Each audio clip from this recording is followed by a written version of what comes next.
హరిహరన్ గారికి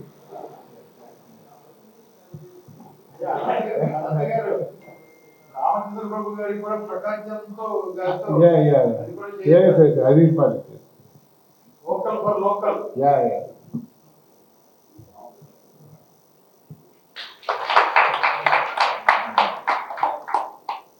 Now I am requesting Prakash Chandra ji can they honor this Ramchandra Prabhu garu. Bhishma Pitamaha of AP. He looks like hero in Bharati.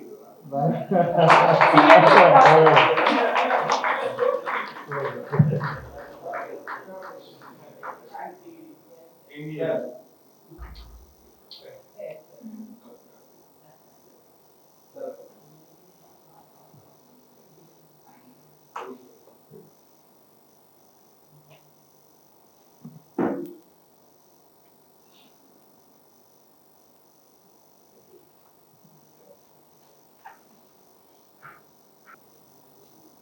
Guntur के इस कार्यक्रम में उपस्थित लघु उद्योग भारती के राष्ट्रीय उपाध्यक्ष श्रीमान हरिहरन राममूर्ति जी,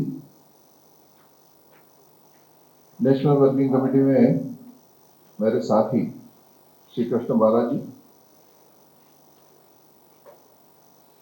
नेशनल वर्किंग कमेटी में ही मेरे साथी हैदराबाद के जी अनंत जी, लघु उद्योग भारती एपी के अध्यक्ष वेंकटेश्वर जी, महामंत्री तुलसी योगेश जी, रामचंद्र प्रभु जी, इस कार्यक्रम में उपस्थित सभी उद्यमी भाइयों बहनों, अभी जैसा बताया लघु उद्योग भारती 30 वर्ष पुराना संगठन है। नागपुर दिल्ली से प्रारंभ हुआ 25 अप्रैल 1994 को और अभी देश के लगभग 2/3 जिलों में 550 जिलों में लगभग 900 ब्रांचेज और 50,000 लाइफ मेंबर, इस प्रकार का सब प्रांतों में 2/3 जिलों में लघु उद्योग भारती का काम है। हम इंडिविजुअल इंडस्ट्री को मेंबर बनाते हैं, एसोसिएशन को नहीं बनाते। जितना बड़ा आकार है उसके अनुपात में है लोग, तो बहुत बड़ा संगठन है ऐसा नहीं है, लेकिन देशव्यापी और 30 वर्ष की यात्रा में अनेक उपलब्धियों के नाते काम करते करते एक पहचान है। अभी जैसा बताया हरिहरन जी ने, जो हमने लोगो लिया है, समस्या समाधान करते हुए उद्योग हित भी हो और राष्ट्र हित भी, उद्योग से लेकर के राष्ट्र तक की यह कड़ी जुड़े, ये आवश्यक है। और इसी बात को ध्यान में रखकर के 30 वर्ष से लघु उद्योग भारती काम कर रही है। संगठन बड़ा हो ये ज्यादा महत्वपूर्ण नहीं है, देश बड़ा हो ये ज्यादा महत्वपूर्ण है। और हम सब जानते हैं कि हमारा देश आर्थिक दृष्टि से बहुत समृद्ध भी था, बहुत अग्रणी भी। और कोई 1-2 वर्ष, 10-20 वर्ष, 100-50 वर्ष या 1000 वर्ष तक हम आर्थिक दृष्टि से समृद्ध रहे, ऐसा नहीं। उससे भी अनेक प्रमाण है, जहां तक नजर जाती है इतिहास के पन्नों में, हमारा देश इन 250-300 वर्षों को छोड़ दे, अंग्रेजों के शासन का 1750 के आसपास जब प्लासी का युद्ध हम हार गए, या थर्ड पानीपत कह सकते हैं 1762 में जब हम हारे, उसके बाद से अंग्रेजों के पराधीनता के अंतर्गत हमारे देश में उनका शासन बहुत मजबूती के साथ में स्थापित होता चला गया 1947 में, जब तक हम आजाद हुए। लेकिन हम जानते हैं 1947 की आजादी के बाद में भी अंग्रेज गए, लेकिन अंग्रेजियत नहीं गई। 75 वर्ष हो गए, 75 वर्ष में भी हमारा वेश, हमारी भाषा, हमारा व्यवहार, हमारे न्याय पद्धति, हमारी शासन पद्धति, सब में आज भी अंग्रेजियत का पर्याप्त प्रभाव दिखाई देगा। और इसीलिए उससे मुक्ति के लिए जो प्रयत्न चल रहे हैं, अनेक लोग लगे हैं, अनेक संगठन लगे हैं। ये जो अमृत काल है, आने वाले 25 वर्ष 2047 तक हमारा देश सच्चे अर्थों में भारत बने, अंग्रेजियत की परछाई से मुक्त होकर के भारत बने। तो अंग्रेजियत की परछाई से मुक्त होना यानी अतीत के हमारे वैभव को फिर से दोहराना। वैभव क्या था? तो हम समृद्ध बने, सोने की चिड़िया बने तो क्या लूटपाट करके बने, किसी से छीन करके लाए? हम थे सामर्थ्यवान, हमारे अनेक चक्रवर्ती सम्राटों का वर्णन मिलता है। इतनी सामर्थ्य थी कि दुनिया के अनेक देशों तक हम गए। सैन्य शासन की दृष्टि से भी हमारी सेना में इतनी सामर्थ्य थी, अनेक राजा महाराजाओं के पास में थी इतनी सामर्थ्य कि दुनिया के अनेक देशों तक अपने विजय के पताका उन्होंने फहराए, लेकिन लूटने के लिए।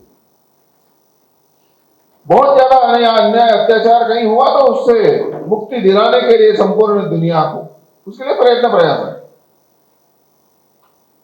लेकिन ये समृद्धि हमने अर्जित की अपने स्वयं के पुरुषार्थ से, अपने परिश्रम से, और जो बनाएंगे सर्वश्रेष्ठ बनाएंगे। ये हमारा एक मिशन, एक उत्कृष्टता की भूख थी, जो बनाएंगे श्रेष्ठ बनाएंगे। तो क्या बनाते थे? पूरी दुनिया भर को उस समय आवश्यकता होती थी तन ढकने के लिए कपड़े। प्रारंभ में ऊन के धागे से कपड़ा बनता था, पूरी दुनिया भर में यही चला अनेक वर्षों में। भारत सबसे पहले, हमारे पूर्वजों ने भारत में कपास का धागा से वस्त्र बनाया। प्रारंभ में तो दुनिया के लोगों को लगा भारत के लोग बड़े टैलेंटेड हैं, इन्होंने शायद ऊन की खेती करना शुरू कर दिया। बाद में उनको ध्यान में आया ऊन की खेती, ये तो कपास है, कपास का धागे से वस्त्र बनाया। लेकिन कपास के धागे का बना हुआ जो वस्त्र था वो कितना श्रेष्ठ था कि हम सब जानते हैं। पहली औद्योगिक क्रांति जब हो गई, मैनचेस्टर में मीलों में बनने लगा कपड़ा। हमारे लगभग शासन का जब सूत्रपात हो गया अंग्रेजों के 1750 के आसपास, उसी समय मैनचेस्टर की बनी हुई मीलों का कपड़ा इंग्लैंड के लोग देखने के लिए तैयार नहीं थे, हमको नहीं चाहिए। परेशान हो गई ब्रिटिश गवर्नमेंट, उन्होंने टैक्स लगाया, दुगना कर दिया। टैक्स से भी लोग नहीं माने, जुर्माना लगाना शुरू किया। जुर्माना भी लोगों ने कहा कि हम देंगे। क्यों लगा करके भारत का कपड़ा खरीदते थे इंग्लैंड में? आधी दुनिया को उस समय हम कपड़ा पहनाते थे, वस्त्र पहनाते। ऐसी क्या खासियत थी कि मैनचेस्टर का कपड़ा नहीं हो, भारत का कपड़ा ही चाहिए? वो तो मिल में बनता था, ये हाथ से बनाते। तो अपने हाथों के जादू से हमारे यहां पर जो घर घर में कपड़ा बनता था, हर परिवार औद्योगिक परिवार, हर परिवार में उद्यम था, हर परिवार में मैन्युफैक्चरिंग होती। One family one industry. लेकिन जो हम कपड़ा बनाते थे, वो जो धागा बनता था, आज दुनिया की कोई मशीन नहीं बना सकती। मैंने आपने जितने सारे कपड़े पहने हुए हो, उनके काउंट्स अगर देख ले धागे का, 60 काउंट होगा, 100 होगा, 150 होगा। बहुत अच्छा कहीं बनता होगा तो 200। 350 वर्ष पहले अंग्रेजों के आगमन से शासन के पूर्व हमारे देश में 2100 काउंट तक का धागा बना। दिखेगा नहीं आंख से, ग्लास से देखना पड़ेगा। इतना सर्वश्रेष्ठ धागा अपने हाथों से बनाने का हुनर हमारे यहां घर घर। हर पीढ़ी जो दूसरी पीढ़ी को लेके जाती है, दूसरी पीढ़ी उसको और अच्छा जोड़ करके और अच्छा बनाओ। ये जो उत्कृष्टता की एक जिद थी, मैं सर्वश्रेष्ठ बनाऊं, उसके कारण से हम दुनिया के सिरमौर बने। धागा के मलमल का नाम सुना, इतना बारीक होता था वो धागा के 7 परतों में करने के बाद में भी उस मलमल को लगता नहीं था कोई वस्त्र पहना हुआ है। अपने अंगूठों में छेद करके धागा के कारीगर वो धागा बना। अंग्रेजों से सहन नहीं हुआ, उन्होंने सारे ढाका के मलमल बनाने वाले कारीगरों के अंगूठे कटवाए। हम लोहे के औजार बनाते थे, घर में काम में आने वाले, खेती में काम में आने वाले, युद्ध में काम में आने वाले, सब प्रकार के औजार पूरी दुनिया भर में बेचते। जंग रहित लोहा लोग कहते हैं 100 साल में हमने बनाया, यूरोप पश्चिम कहता है।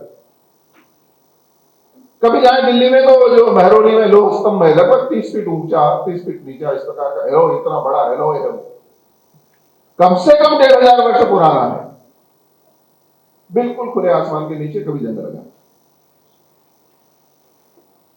हाथी दांत का सामान बनाते थे, परफ्यूम बनाते थे, पूरी दुनिया भर में बेचते थे, आयुर्वेदिक औषधियां बेचते थे, मसाले बेचते थे, पूरी दुनिया भर में आज भी जाते, हैंडीक्राफ्ट का सामान बेचते थे। बहुत सीमित आवश्यकता है, थल मार्ग से, जल मार्ग से, अपने देश से दुनिया भर में हम सामान बेचते थे, पशुओं पर लाद करके या जहाज से, पानी के जहाज से। हमारे जो बंजारे थे, जो वास्तव में वाणिज्य जा रहे थे, अंतरराष्ट्रीय व्यापारी थे, पर के ले जाते थे बना हुआ सामान, तो वहां से तो खाली आते थे, अगर कुछ आता था भर करके तो परिवर्तनीय मुद्रा के रूप में सोना हो चांदी। सदियों तक जब यह प्रवाह चला, भारत से जा रहा है सामान, वहां से आ रहा है सोना चांदी, तो दुनिया ने हमारे लिए एक शब्द प्रयोग किया, भारत सोने की चिड़िया। वही अभिशाप। जब हमारी मजबूती थी, हाजमा पक्का था, तब तो हमने किसी को ठहरने नहीं दिया, आक्रमण हुए। मोहम्मद बिन कासिम आया 712 में, तो हमने किया उसने थोड़ा बहुत, लेकिन खूब अच्छी मार दी उसको। 500 वर्षों तक हिम्मत नहीं हुई किसी को फिर से देखने की। बाद में गोरी गजनी, हम सब जानते हैं इतिहास के पन्ने। लगातार होने वाले इस आक्रमण के बाद में जब लुटेरों का प्रवाह, हमारी समाज व्यवस्था कमजोर हो गई, आपस में झगड़े बढ़ गए, समाज के स्तर पर, रियासतों के स्तर पर। उस कमजोरी का फायदा उठा करके जब एक बार शासन स्थापित हो गया, तो पहले मुगल, बाद में फिर मुट्ठी भर अंग्रेज आकर के देश के मालिक बन गए। ये कहानी नहीं है, सच्चाई है, हम सब जानते हैं। और पराधीन देश की कोई इच्छा नहीं होती है। जो शासक होता है वो अपनी इच्छा से पराधीन देश को चलाता है। हमारे साथ में भी ऐसे पहली, दूसरी, तीसरी औद्योगिक क्रांति में हम बिल्कुल बाहर हो गए, क्योंकि पराधीन। उससे पहले न इलेक्ट्रिसिटी थी, न चिमनी थी, न मशीन थी, हाथों में जादू। और उसी जादू के कारण से पूरी दुनिया भर के सिर मोर थे, समृद्ध थे। इतना सोना चांदी था कि लुटेरे आए तो उनके हाथी, घोड़े सब ढोने के लिए जितना सामर्थ्य चाहिए उतनी सामर्थ्य नहीं, इतना सोना चांदी। अधूरे रह गए उनके सारे, जितने सारे ढोने के लिए प्रयत्न प्रयास थे, इतना सोने। हमारे पद्मनाभ स्वामी का मंदिर है त्रिवेंद्रम में, उसमें पुराना जो कुछ खजाना है उसके लिए गिनने के लिए प्रयत्न शुरू हुआ। थोड़ा अभी बाकी है, क्योंकि वो समुद्र के किनारे है, उसके कुछ अन्य खतरे भी हैं।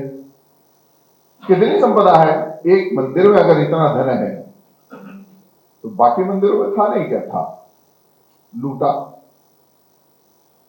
करके ले।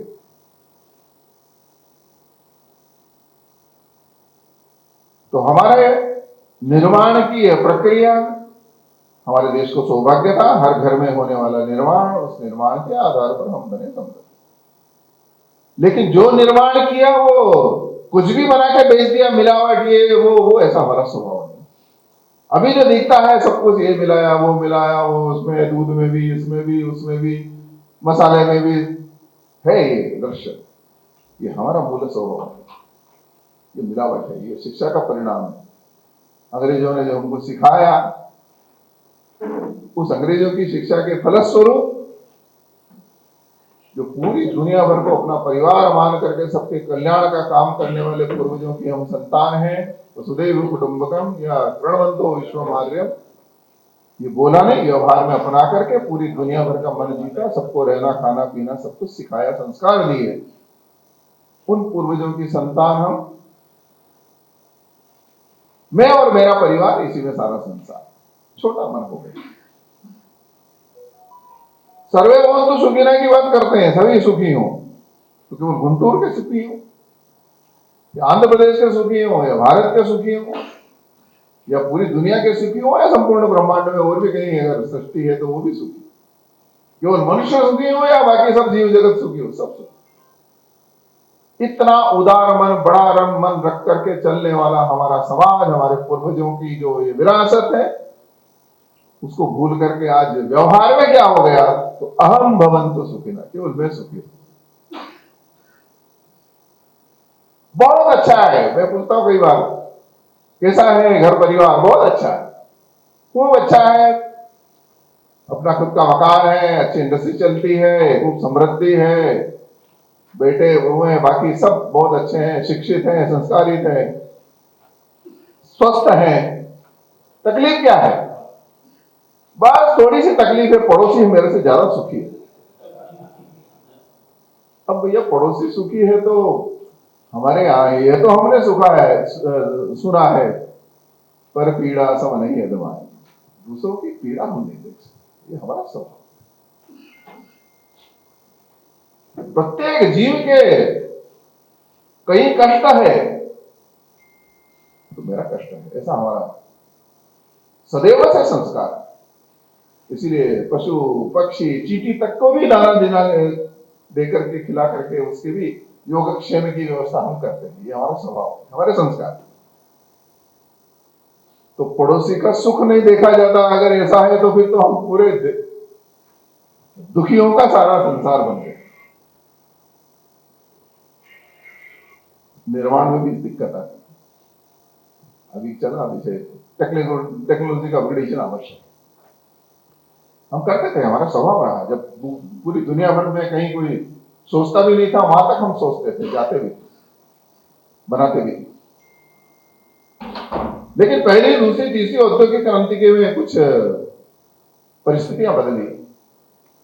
पहले भाप, फिर इलेक्ट्रिसिटी आ गई, आईटी आ गई, अब 3D प्रिंटिंग से लेकर के आर्टिफिशियल इंटेलिजेंस आ गए, रोबोटिक इंस्ट्रूमेंट्स वगैरह आ गए। इस चौथी औद्योगिक क्रांति में पूरी दुनिया भर के साथ में चलना है तो तीव्र गति से टेक्नोलॉजी का अपग्रेडेशन हो रहा है। इस तेजी से बदलते हुए तकनीकी के साथ में अगर हमको चलना है तो छोटे उद्योग अकेले नहीं, मिलकर के करना पड़ेगा। एक कंसोर्शियम बनाया, कोई कोऑपरेटिव समूह बनाया, क्लस्टर बनाया, और वो बना करके अगर हमने एक दिन पूरा दिन बैठे, 25 प्रमुख प्लेयर बैठे, हमारे यहाँ खूब होती है मिर्ची बहुत होती है, क्या कहां पर दुनिया भर में हमारे लिए बाजार है, करते बहुत अच्छा, अभी मसाला के नाते जाती पूरी दुनिया भर में। लेकिन आज जहां खड़े हैं उससे 5 साल बाद, 10 वर्ष बाद हमको कहां जाना है? अगर 25 प्रमुख प्लेयर बैठ करके विचार करेंगे, फुटवेयर का भी आपने दिया, फुटवेयर पूरे दुनिया भर की आवश्यकता है, हमारी भी आवश्यकता। फुटवेयर मैन्युफैक्चरिंग में आज पूरी दुनिया का खड़ी, हम कहां खड़े? भारत कहां खड़ा? 5 वर्ष में, 10 वर्ष बाद कहां जाएगी दुनिया? हमको कहां जाना है? अकेले नहीं कर सकते। लेकिन 25, 50, 100 प्रमुख प्लेयर पूरे देश भर के अगर बैठे, 1-2 दिन बैठ करके अगर उसके बारे में योजना रचना की, इनोवेशन की आवश्यकता है, अपग्रेडेशन की आवश्यकता है, उसके लिए क्या क्या हो सकता है, दुनिया में कोई हमारे सामने टिकने वाला नहीं। हमारी बेड़ियां बाहर नहीं है, हमारी बेड़ियां हमने खुद ने एक माइंडसेट बना लिया। वो माइंडसेट ऐसा बना लिया कि नहीं, मैं सुखी रहूं, पड़ोसी सुखी रहे न रहे, उसके यहाँ क्या हो क्या नहीं हो उसके बारे में कोई बहुत शुभेच्छा, उसका परिणाम भी है। क्या कर सकते हैं ये पूरी दुनिया भर को हमने दिखाया। इन पिछले 2, 3, 4, 5, 10 वर्षों का भी अगर हम हिसाब लगाएं तो 2G, 3G, 4G की जो टेक्नोलॉजी है मोबाइल, उसमें उससे पहले हम बनाते थे सीमेंस वगैरह के अनेक प्रकार के, हम बहुत अच्छे इंस्ट्रूमेंट बनाते थे टेलीफोन्स, लेकिन बाद में सब बाहर चला गया। 2G का कंप्लीट, 3G की टेक्नोलॉजी, 4G की टेक्नोलॉजी पूरी हमने अपने आप कुछ नहीं बनाया, सब बाहर चल रहा है। हमारी सामर्थ्य नहीं थे ऐसा नहीं है, एक धारा चल पड़ी, उसमें दादागिरी वगैरह बहुत सारी बातें हैं, हम सब जानते हैं। लेकिन अब फोर्थ इंडस्ट्रियल रिवोल्यूशन है तो हमको जरूरत है 5G की। 5 कुल मिलाकर के दुनिया भर में बनाने वाली कंपनियां सब आ गई हमारे यहाँ। इतना बड़ा देश है, हमसे लीजिए हमसे लीजिए हमसे लीजिए, हमने सबको मना कर दिया। हमने निःशुल्क ले लीजिए, इतना तक ऑफर आ गया। हमारा माइंडसेट बदल गया, हम बनाए, भीख में नहीं लेंगे। अपने कुछ आईआईटीज के स्टूडेंट प्राध्यापक, कुछ टेक्निकल इंस्टीट्यूशंस के कुछ प्राध्यापक छात्र, इनको मिला करके एक समूह बना करके उनके सामने टास्क दिए, सफल भी हो गया। आज बीएसएनएल पूरे देश भर के लगभग 1 लाख टावर में अपने ही देश में बना हुआ 4G, अपने ही देश में बना हुआ 5G। हम दुनिया में किसी से आगे नहीं तो हम किसी से पीछे भी। जब डाटा आएंगे तो हमको आश्चर्य होगा कि हम कितने आगे हैं। अगर हम तय कर लें तो कितना हम आगे जा सकते। अभी चंद्रयान, आदित्य मिशन, वो सब हम जानते हैं। हमने तय किया कि इंपोर्ट हम करते चले जा रहे हैं। हमारा देश, कभी देश आजाद हुआ था तो $1 बराबर 1 रुपया था। अब हर साल 1 रुपया नीचे चला जा रहा है, डॉलर पौंड ऊपर उठता चला जा रहा है। कहीं ना कहीं तो विचार करना पड़ेगा। कोई परिवार है, अगर वो आमदनी अठन्नी खर्चा रुपया, हमारे यहाँ कभी गीत चलता था, कभी सुना है हमने कई लोगों ने। अब अगर आमदनी कम है और खर्चा ज्यादा है तो उस परिवार का क्या हाल होता है हम सब जानते हैं। ठीक है, 1-2 साल तो चल सकता है उधार लेकर के, इसी तरह से सहयोग लेकर, बाद में तो फिर उस परिवार की जरूरत ही होती है। कोई संस्थान है, कोई संस्थान की इसी तरह से अगर खर्चा ज्यादा है और आमदनी कम है तो वो अंततः दिवालिया होता है, सड़क पर आता है। देश भी दिवालिया होता है, हमने देखा।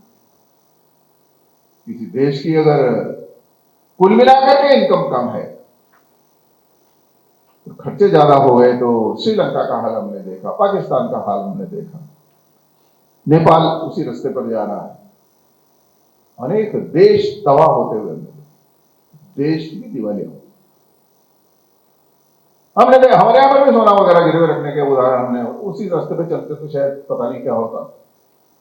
लेकिन अब माइंडसेट बदला है। हम काहे के लिए अपना देश, अतीत के उन सारे उज्जवल पृष्ठों से प्रेरणा लेकर के हम अमृत काल में हमारे अतीत के सारे सपनों को हमने साकार करना है, पूरा करना है, देश को समृद्ध बनाना है। सबका सपना है, मेरा आपका कौन है, 140 करोड़ लोग सब चाहते हैं हमारा देश फिर से समृद्ध बने, सम्मानित बने, पूरी दुनिया भर का सिरमौर बने। तो जब तय किया तो उसके लिए प्रयत्न शुरू हो गए। हमने युद्ध सामग्री का लगभग 10-20%, 20% मुश्किल से अपने यहां बनाते, सब बाहर से मंगाते। आज हम लगभग 70% अपना बनाते, 30% जो मंगाते हैं उसके अनुपात में भी कुछ 20-30 हजार करोड़ रुपए का निर्यात भी करते। इलेक्ट्रॉनिक्स मुश्किल से 10% हम बनाते थे, बाकी सब 90% बाहर से बनाते। परिस्थितियां बदल गई, आज 50-60% तक हम अपना बनाने लगे हैं। धीरे धीरे करके जिस गति से बढ़ रहे हैं, जितना 25-30% आने वाले 2-3 वर्ष में हम मंगाएंगे उतना हम निर्यात करेंगे। फ्यूल का इतना बड़ा बिल है, 15 लाख करोड़ का हम फ्यूल आयात कर रहे हैं अपने देश में। ठीक है, एक 25-30% तक उसकी आवश्यकता की पूर्ति करने के सामर्थ्य है, उसको भी हम बढ़ा रहे हैं। लेकिन उसका सब्स्टिट्यूट हो सकता है कि हाँ है हाइड्रोजन फ्यूल सेल से लेकर के बैटरी बेस, तो 6 साल में 7 साल में हम देखेंगे 2030 तक नाम मात्र की कुछ गाड़ियां हमको दिखेगी पेट्रोल डीजल। सारा सब कुछ हम बदल, एक स्वाभिमानी देश बने, स्वावलंबी देश बने। किसी दुनिया के ये सारे दरवाजे तो आज बंद नहीं किए जा सकते, लेकिन अधिकांश अपनी जितनी आवश्यकताएं अपने देश में अगर सामर्थ्य है तो हम उसको पूरा कर सकते हैं क्या? उसके लिए एक मन बना, तो मन बना है तो परिणाम भी आने लगे हैं, परिणाम आने लगे हैं तो दुनिया में हमारी पहचान बदल रही है। नीची गर्दन करके चलने वाला भारतीय आज सीना तान करके पूरी दुनिया भर में चलता। अभी कोरोना आया, पूरी दुनिया भर में विषाणु आता है तो संकट आ जाता है। 100 साल पहले जब आया था स्पेनिश फ्लू 1919-20 में, तो हमारे यहां भी कहते हैं 3 करोड़ लोग मारे गए थे भारत में। दुनिया को आशंका थी भारत फिर से आ गया कोरोना तो भारत में ऐसा हो जाएगा वैसा हो जाएगा, 130 करोड़ का देश है वैसा हो जाएगा, अनेक प्रकार की आशंकाएं। सब आशंकाओं को हमने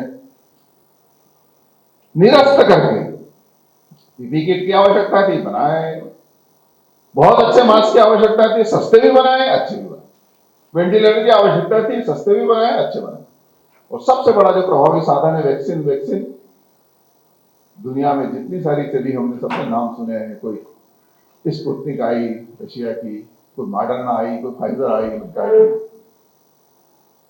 कोविशील्ड आई कुछ देशों की मिलकर के, कोवैक्सीन तो 100% हमारे पड़ोस में हैदराबाद के हमारे डॉक्टर कृष्णा और उन सारी टीम ने बनाई। दुनिया भर में अगर डाटा का संकलन होकर के जो परिणाम आ रहे हैं, हमारी सक्सेस रेट ही कोवैक्सीन की 80% से ऊपर, दुनिया में किसी की भी 50% से ऊपर गई। एक आत्मविश्वास पूरी दुनिया भर के सामने, हमारा एक अलग चरित्र आया सामने, हम चाहें तो सब कुछ कर सकते। और ये केवल निर्माण क्षेत्र में नहीं, एक मनोबल चाहिए व्यक्ति का, किसी भी देश की पहचान होती है वहां रहने वाले जो लोग हैं वो कितने सामर्थ्यवान हैं। तो मनुष्य की पहचान होती है वो कितना परिश्रम करता है, वो कितना बुद्धिमान है, वो कितना त्याग बलिदान की भावना रखता है, कितनी देशभक्ति की भावना है। दुनिया के किसी भी प्रसिद्ध चिकित्सा संस्थान में अगर चले जाएं तो अग्रिम पंक्ति के 100 बैठे हुए डॉक्टर हैं तो उसमें 50 भारतीय। दुनिया के किसी भी वैज्ञानिक प्रसिद्ध संस्थान में चले जाएं, अग्रिम पंक्ति में बैठे हुए 30-40 वैज्ञानिक भारतीय हैं। दुनिया के किसी भी प्रसिद्ध व्यावसायिक संस्थान में चले जाएं, 100 अगर व्यापारी बैठे हुए तो अग्रिम पंक्ति में जो 30-40 भारतीय व्यापारी हैं। तो त्याग बलिदान में हमारा ही देश है।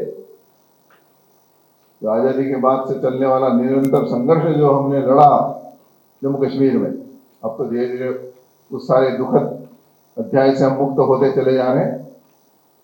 कोई दिन नहीं था, कोई घंटा नहीं था, कोई मिनट नहीं था जिस दिन लड़ाई रुकी हो। लगातार चलने वाला संघर्ष, रोज लोग प्राणों की आहुति दे करके बलिदान दे रहे हैं देश के लिए। देश का एक भी सैनिक नहीं था जो कभी न कभी कश्मीर के मोर्चे पर न लगा। अनवरत चलने वाला युद्ध लड़ा, लेकिन वो लड़ते लड़ते पूरी दुनिया ने देखा भारत ने युद्ध लड़ करके अपराजेय इस प्रकार की सेना बनाई। दुनिया की अपराजेय सेना वो होती है जो लड़ना जानती है, मरना नहीं। एक सैनिक अधिकारी मिले, उन्होंने कहा मैं गया कश्मीर तो 2-3-4 घंटे तक उनसे यही सारी चर्चा में लगातार 2 दिन तक साथ में रहा तो करता रहा, कश्मीर का भविष्य, यहाँ पर चलने वाला युद्ध क्या होगा, ऐसा अनेक प्रकार की आशंकाएं जो हमारे सबके मन में है वो सब मैं कहता था। दूसरे दिन उन्होंने मेरे को कहा प्रकाश जी आप कश्मीर को लेकर बहुत चिंतित है ना, आप उसको समस्या समझते हैं, लेकिन मैं जिम्मेदार सेना अधिकारी के नाते आपको कह रहा हूं कश्मीर की समस्या भारत के लिए वरदान। मैं एकदम से हक्का बक्का रह गया। मैंने कहा कैसे? तो मैंने ये जवाब दिया, सेना बैरक पे रहने के लिए नहीं होती, सेना होती है लड़ने के लिए। ट्रेनिंग कितनी भी देते, ट्रेनिंग है, वास्तविक युद्ध वास्तविक युद्ध। हम वास्तविक युद्ध लड़ते हुए जो है लड़ना मरना सीख रहे हैं रोजाना, लाइव ट्रेनिंग हमारी चल रही है। उसके कारण से उन्होंने उदाहरण दिया, उस समय हमारा जो पाकिस्तान ने प्रयत्न किया था 1998 में कारगिल की पहाड़ियों को, हम सब जानते हैं, पूरी दुनिया भर के लोगों ने कहा कि भारत को इन कारगिल की पहाड़ियों को मुक्त कराने के लिए कम से कम 1 वर्ष लगेगा।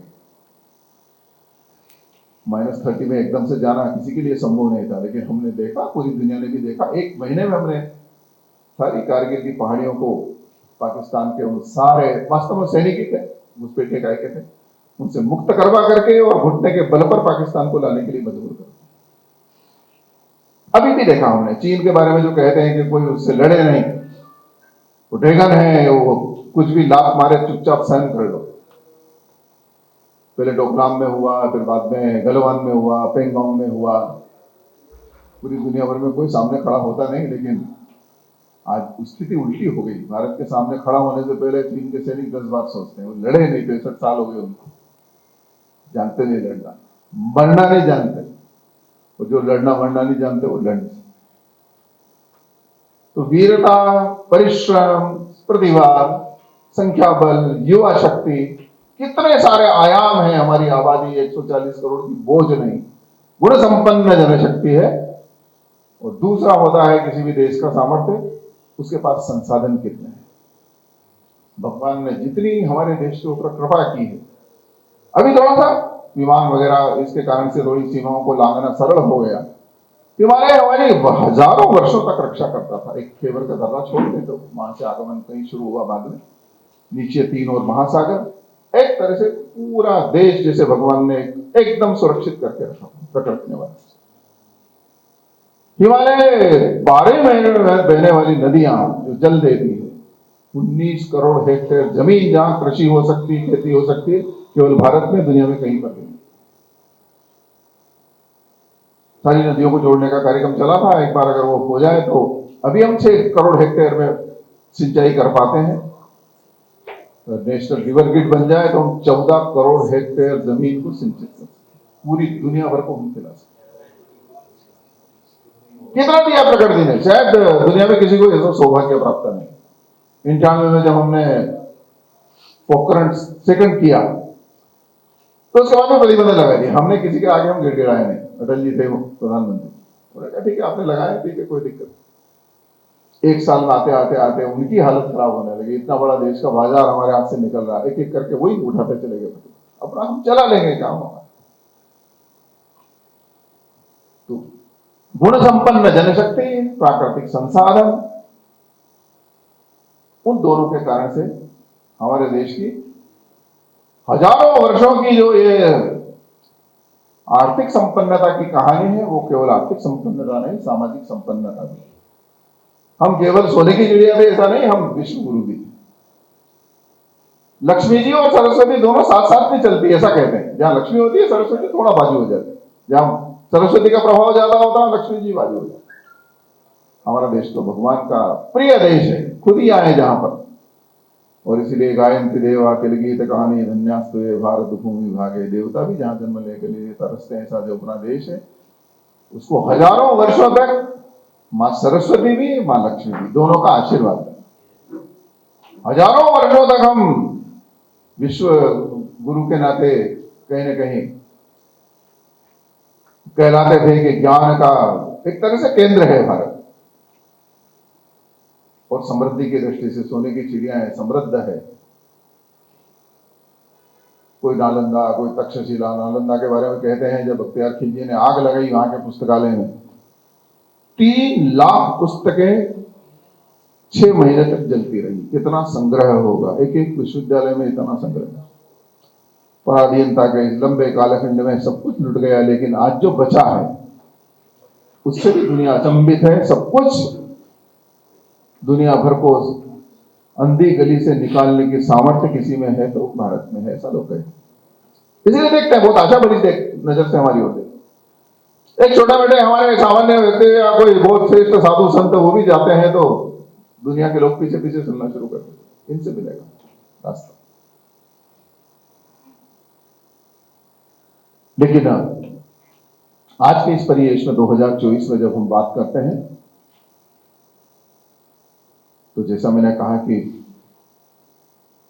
उद्यमिता के नाते विचार करते हैं तो समस्याओं का एक सदैव चलने वाला प्रवाह हमारे यहाँ पर है। माइंडसेट बदला है अंग्रेजों के समय से। जो एक विशेष तौर से प्रशासन का माइंडसेट है वो तो अभी भी अटकाना, लटकाना, भटकाना वो सब चलता है, उससे हम सब परेशान हैं, हम सब जानते हैं, सबको अनुभव होता है जो भी मैन्युफैक्चरिंग में आते हैं।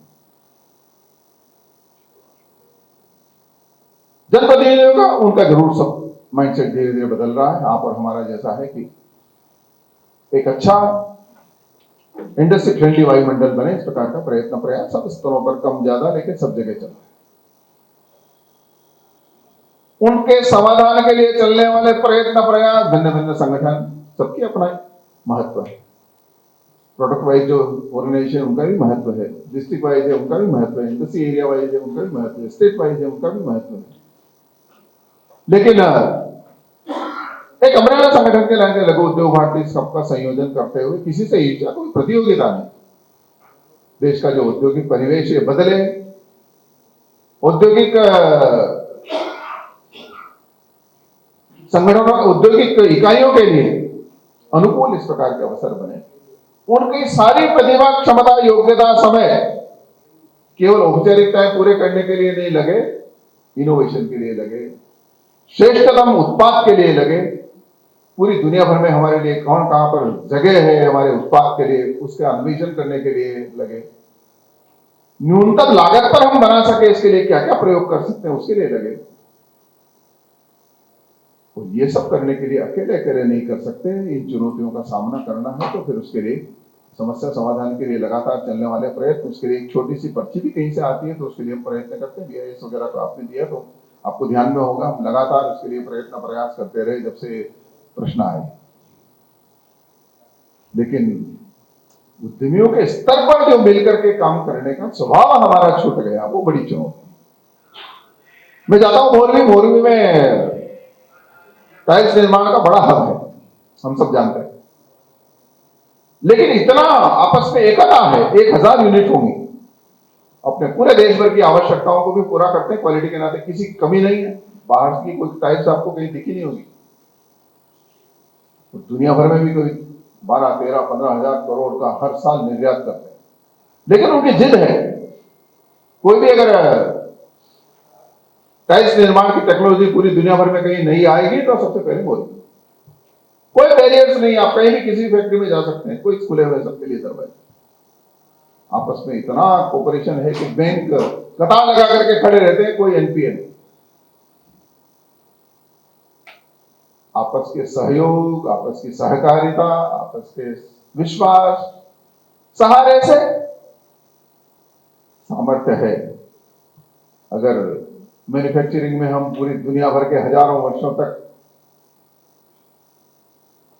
एंगस मेडिसन ने भी कहा है, अब तो सारी दुनिया भर के कोई 12-13 वर्षों के लगातार चलने वाले प्रयत्न, 113 एक्सपर्ट्स ने मिलकर के जो the world economic history and millennium perspectives जो लिखी 2012 में जो आई, वो एंगस मेडिसन तो ब्रिटिशर था, वो हमारा मित्र तो था नहीं। 1000 वर्ष तक, एक से लेकर के 1000, उन्होंने 2000 वर्ष का इतिहास लिखा, उससे पहले का छोड़ दिया उन्होंने। उस 1000 वर्ष में हम 34% थे दुनिया भर में जीडीपी में हमारे भारत का कंट्रीब्यूशन, अनेक महाद्वीपों का भी नहीं था। 1001 से लेकर के 1500 में थोड़े से ये संघर्ष वगैरह का परिणाम हुआ, लेकिन फिर भी 27% थे 1500 तक। तो 1501 से लेकर के 1750 तक, जब तक अंग्रेजों के शासन की स्थापना हो गई, तब तक भी हम 24%। हमारे धर्मपाल महाशय वगैरह ने तो कहा 74% तक दुनिया भर के जीडीपी में हमारे देश का योगदान था। लेकिन ये जो हमारी ऊंचाइयां थी, वो ऊंचाइयां अपने कर्तव्य से हमारे ही पूर्वजों ने स्थापित की थी। उन्हीं के संतान है, उन्हीं का खून है, उन्हीं का डीएनए है, उन्हीं के गुणसूत्र है। डीएनए वो कोई 200-250 वर्षों में खत्म हो जाता है, ऐसा बिल्कुल है। हजारों वर्षों तक कोई प्रवाह अवसर मिला तो हमने बताया। 5G से लेकर के अनेक उदाहरण हम गिना सकते हैं। आज भी हम जिस तरह से चलते चले जा रहे हैं, बदलेंगे ना, सब कुछ बदलने की क्षमता हमें, एक माइंडसेट बदलने की जरूरत है, मिल करके काम करने की, कंसोर्शियम बनाने की, क्लस्टर बनाने की, कुछ कोऑपरेटिव प्लेटफॉर्म बनाने की, वो मिलकर के। और छोटे छोटे उद्योग, हर परिवार में छोटे छोटे हाथ से होने वाले काम के आधार पर हम दुनिया के सब सिरमौर बने, हजारों वर्षों तक सिरमौर बने रहे। इतनी क्षमता सामर्थ्य है, हमारे पूर्वजों की उस विरासत को फिर से अपना करके आगे बढ़ना है। लघु उद्योगवाद की एक प्लेटफॉर्म है, कोई किसी से प्रतियोगिता नहीं। देश का भाग्योदय हो, आर्थिक दृष्टि से फिर से देश समृद्ध बने, दुनिया में फिर से सम्मानित होकर के हम भारत माता का सम्मान फिर से पूरी दुनिया भर में स्थापित करें, उन्हीं पूर्वजों के संतान होने के नाते। यह मेरा आपका सबका सपना है। उसके लिए एक छोटा सा प्रयत्न, गिलहरी के समान राम से जो निर्माण हो, जिस प्रकार से उसकी भूमिका थी, इस प्रयत्न में हम लगे हैं। आंध्र प्रदेश में इतना काम नहीं है, आप सबका आशीर्वाद से धीरे धीरे काम बढ़ रहा है। लेकिन पूरे देश भर में जो भी आशीर्वाद मिलता चला जा रहा है, उसके कारण से छोटे प्रश्न को भी, समस्या को भी समाधान तक ले जा करके कुछ और भी प्रयोग हम कर रहे हैं, इनोवेशन से लेकर के बाकी सब। उसके लिए कुछ सेंटर्स, कुछ भिन्न भिन्न सरकारी संस्थान, उन सबसे कुछ एमओयू करके उनके द्वारा जो होने वाले शोध है जो हुए हैं पहले उन सबको कैसे उपलब्ध करवा सके छोटे छोटे उद्योगों को, इसके लिए भी अनेक प्रकार के प्रयत्न प्रयास। लेकिन आने वाले 10 वर्ष पूरी दुनिया भर के लिए महत्वपूर्ण है, अपने देश के लिए महत्वपूर्ण है, और उस महत्व में पूर्ण भूमिका में सबसे बड़ा योगदान हर नीचे तक फैला हुआ जो हमारा आर्टिजन है, जो मैन्युफैक्चरर है, उसकी भी महत्वपूर्ण भूमिका। बड़े उद्योग अपने हिसाब से चलेंगे, एक छोटे से नीचे गांव में बैठा हुआ जो एंटरप्रेन्योर है, उद्यमी है, कॉटेज इंडस्ट्री चलाता है, उसकी भी महत्वपूर्ण भूमिका। करोड़ों लोगों का सहयोग सहकार्य, उनका एक मन निर्माण के संदर्भ में जो ऊंचाइयां छूने की आकांक्षा है, उसको हम अगर संभाल करके जोड़ सके राष्ट्र की जो उड़ान है, उस उड़ान के साथ में, तो हमारे देश का भाग्योदय आर्थिक दृष्टि से भी होगा, उससे भी ज्यादा जैसा मैंने कहा कि सामाजिक दृष्टि से भी एक आज के इस परिवेश में 2024 में जो बहुत आवश्यक है, हमारा सामाजिक ताना बाना, हमारी कुटुंब व्यवस्था, हमारा परिवार व्यवस्था, हमारी संस्कार व्यवस्था, हमारा वेश, हमारा व्यवहार, हमारी भाषा, हमारा खान पान, उस सब में नकल ज्यादा हो गई। कोई अलबरूनी आए, कोई भैंसांग आए, कोई फाइयान आए, उन्होंने हमारे देश को देख करके जो लिखा, कहीं देखा नहीं हमने ताला ऐसा देश। कोई जेल नहीं दिखी, कोई पुलिस नहीं दिखी। मातृवत परदारेषु परद्रव्येषु लोष्टवत, प्रत्येक महिला माता के समान है, पराया धन मिट्टी के समान। ये हमारे देश का सर्वसामान्य संस्कार था। अब तो एटीएम भी सुरक्षित नहीं है, कुछ भी सुरक्षित नहीं है, लेकिन ये अपना स्वभाव नहीं, मिलावट। इससे मिलावट की मुक्ति के लिए जो अनेक प्रयत्न प्रयास चल रहे हैं, सर्वोच्च स्तर पर भी चल रहे हैं, लेकिन किसी भी देश को महान बनना है तो सर्वसामान्य व्यक्ति कैसा है वो जाग करके खड़ा होता है, तो देश बदल जाता है। छोटा सा इजराइल 60-65 लाख का भी 14 अरब राष्ट्रों के बीच में, दांत के बीच में जैसे जीभ होती है, उसके बीच में से स्वाभिमान के साथ में खड़ा होकर के गाजा में उनके हमले का कितना निर्दयता पूर्वक उन सबके गलत इरादों को तबाह करते हुए आगे बढ़ाने का संकल्प लेता है। देश छोटा बड़ा नहीं, वहां का नागरिक कैसा है, वो क्या सोचता है, बिल्कुल राख के ढेर में बदल दिया। जिस जापान को 1944 में हिरोशिमा नागासाकी के ऊपर बम गिरा करके पूरी दुनिया भर को लगता था जापान खड़ा नहीं होगा, घास भी नहीं उगती, हमने देखा देशभक्ति थी ना जापान के लोगों में, एकदम से जापान खड़ा हो। अभी सुनामी आई थी 6 साल पहले, सारे लोगों को लगता था जापान फिर से चला गया।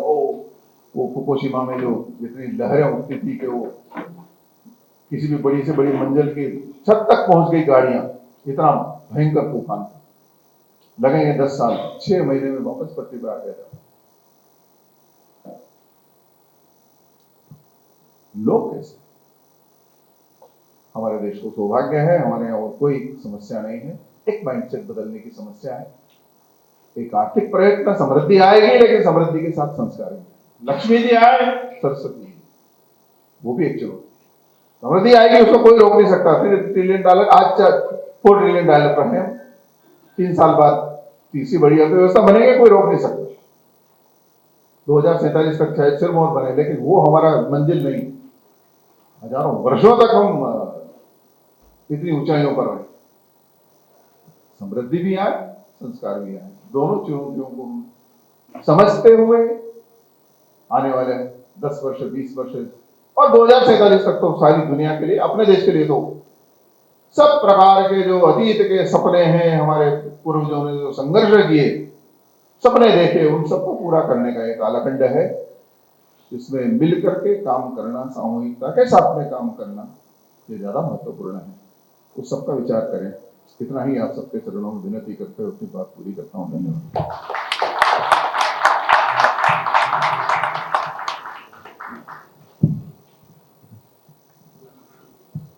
Thank you very much sir, Prakash Chandra ji.